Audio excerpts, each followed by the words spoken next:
नागपूर हिंसाचारावेळची धक्कादायक माहिती समोर आली। दंगेखोरांकडून महिला पोलीस कर्मचाऱ्याला विवस्त्र करण्याचा प्रयत्न करण्यात आलाय। अंधाराचा फायदा घेत महिला पोलीस कर्मचाऱ्याचा विनयभंगाचा प्रयत्न करण्यात आलाय। नागपूरच्या भालदारपुरा भागातील हिंसाचारावेळची ही धक्कादायक बाब आता उघड झालेली आहे। गणेशपेठ पोलीस स्टेशनमध्ये दाखल तक्रारीत विनयभंगाचा प्रयत्न केल्याचा उल्लेख करण्यात आलेला आहे। भालदारपुरा भागातील हिंसाचाराप्रकरणीची अतिशय धक्कादायक अशी ही माहिती आता समोर आलेली आहे। गणेशपेठ पोलीस स्टेशनमध्ये दाखल तक्रारीमध्ये विनयभंगाचा प्रयत्न केल्याचा उल्लेख आहे।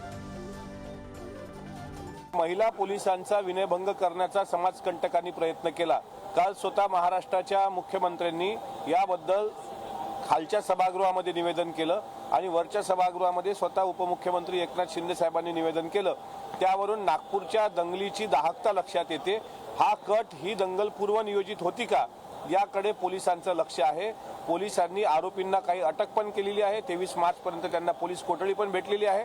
पण पोलिसांवर ज्या लोकांनी हात उगारला असेल त्यांना कठोर शासन झालं पाहिजे। सरकार त्यांना सोडणार नाही, कारण कायदा सुव्यवस्था अबाधित राहावी, महाराष्ट्र हा पुरोगामी राहावा, महाराष्ट्रामध्ये कुठल्याही जातीय धर्मामध्ये तेढ निर्माण होऊ नये हा प्रामाणिक प्रयत्न सरकारचा आहे।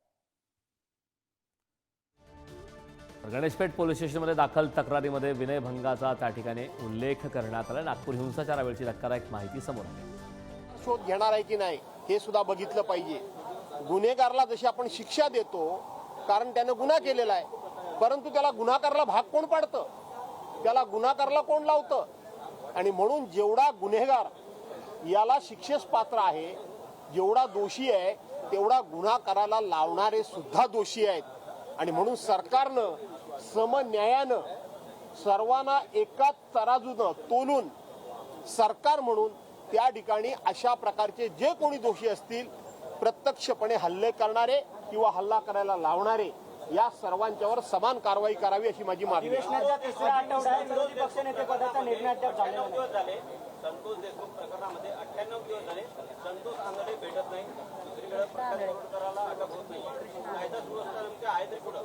तुम्हाला मी आठवत असेल की पहिल्या वेळेला सांगितलं होतं की संतोष देशमुखांच्या हत्यारांना या ठिकाणी शिक्षा